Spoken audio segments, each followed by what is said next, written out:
Halo, jumpa lagi bersama saya dalam studi Al-Quran. Meski kali ini kita tidak membahas tentang Al-Quran. Sudah sering kita melihat dan merasakan bahwa di Indonesia ini azan plus toa ya itu adalah konflik. Ketika seseorang mengusik soal azan atau toa, yang terjadi adalah konflik. Ya. Contoh konkret adalah Tanjung Balai Asahan. Ya. Ketika seorang ibu bernama Meliana memohon agar volume suara azan itu dikecilkan, yang terjadi adalah kerusuhan. Umat Islam marah. Ya. Ini yang terjadi. Ya. Ketika orang mulai menyentil soal azan atau toa, maka orang-orang tersebut dengan sangat mudah akan dilabeli Islamfobia, musuh Islam. Dan ujung-ujungnya pasti akan dikenakan hukuman pidana sebagai penista Islam. Ya, Ibu Meliana sudah merasakan hal tersebut. Sebenarnya, ya, gejala soal ini ada banyak tersebar di seluruh Indonesia. Hanya tidak muncul di permukaan. Oh, karena apa? Orang takut. Ya, orang takut dengan Islam. Ya. Akhirnya ya sudah, diam saja. Kalau dianggap sebagai musuh Islam, ya Jokowi sudah merasakan ketika beliau mau naik eh, periode kedua, isu yang dilontarkan untuk melawan Jokowi kan Jokowi sebagai musuh Islam. Salah satu alasannya karena Jokowi pernah menyentil soal azan dan toa. Itu. Jadi inilah realita tentang azan di Indonesia. Nah, azan bisa menimbulkan konflik. Azan dan toa bisa membuat orang didakwa melakukan penistaan agama. Ini lantaran umat Islam melihat azan itu sebagai panggilan ibadah. Azan itu sudah identik dengan unsur agama Islam. Sehingga menyentil soal azan itu sama halnya dengan menyinggung agama Islam. Sehingga orang bisa mengatakan Anda telah melakukan penghinaan agama. Ya. Ini dasarnya. Tetapi bagi orang yang masih punya nalar akal sehat, dia akan bertanya, apakah dewasa ini azan itu masih pantas disebut sebagai panggilan ibadah? Atau masihkah orang membutuhkan azan untuk panggilan ibadah? Oleh karena itulah, pada video kita kali ini, kita akan melihat ya, apakah benar azan itu sebagai panggilan ibadah. Kalau dilihat, dipikir dengan hati nurani yang jernih, maka dapat dikatakan azan bukanlah panggilan ibadah. Ya. Kira-kira kenapa? Apa alasannya? Azan itu bukan panggilan ibadah. Karena sekarang sudah zaman maju. Kalau hanya sekedar panggilan ibadah, ada begitu banyak sarana. Misalnya ada jam. Ya. Ibadah Islam ini berbeda dengan ibadah orang Kristen misalnya. Ya. Ibadah Islam itu kan di mana-mana kan sudah tentu kapan sholat maghrib, kapan sholat asar, kapan sholat isya, kapan sholat subuh. sudah pakem. Itu nggak bisa diubah-ubah. Ya.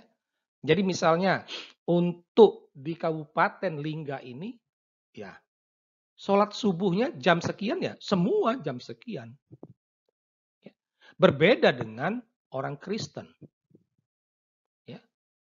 Orang Kristen ada yang ibadahnya jam 7, ada yang jam 8, ada yang jam 9, ada yang jam 10, ada yang sore. Tidak ada ya, tidak ada ketetapan, ya, itu. Jadi karena sudah pasti waktunya, hampir semua orang mempunyai arloji, hampir semua keluarga di rumahnya punya jam dinding. Hampir semua orang punya HP, di mana di HP itu ada jam.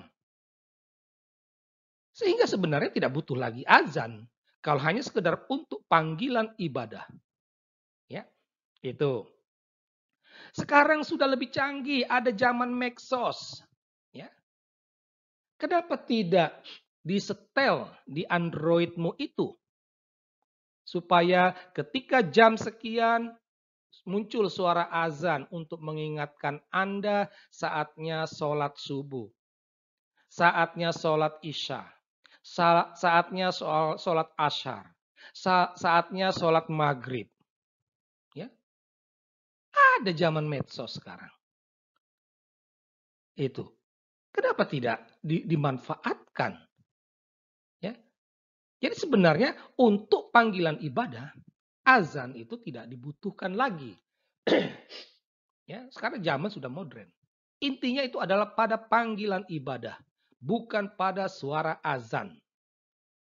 Ya, itu. Seandainya pun hanya mau mendengarkan suara azan, ya tadi lewat medsos di Android Anda. Ya.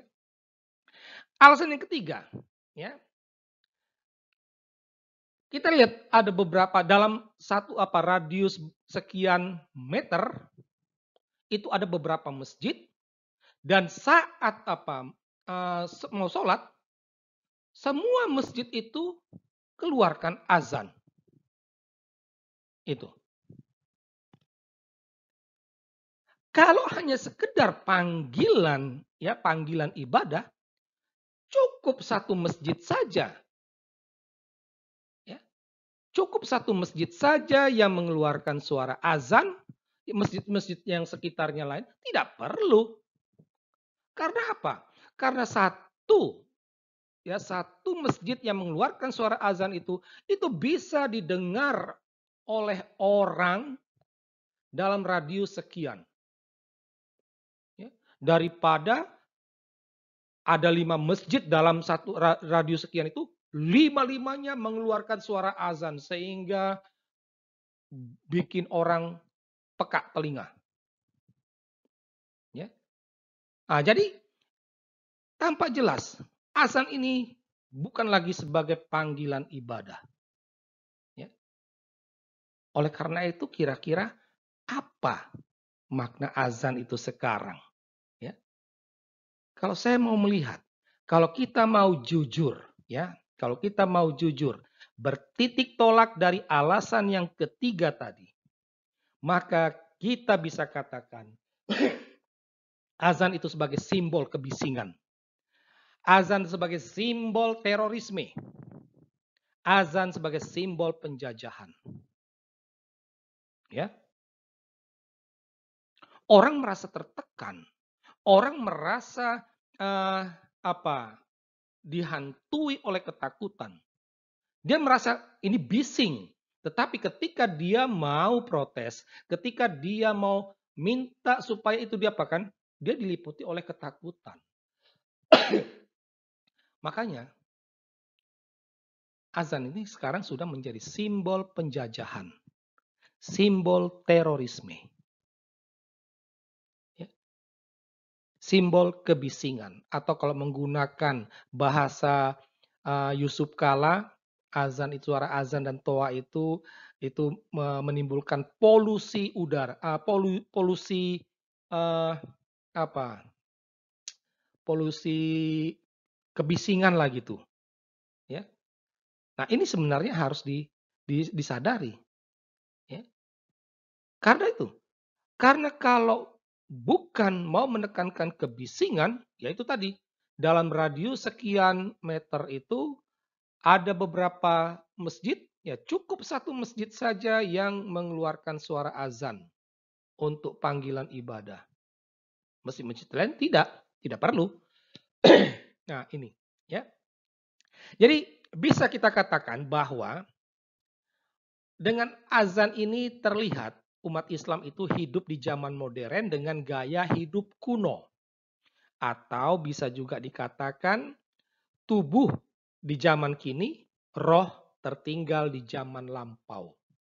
Sungguh memprihatinkan. Sekian dan terima kasih.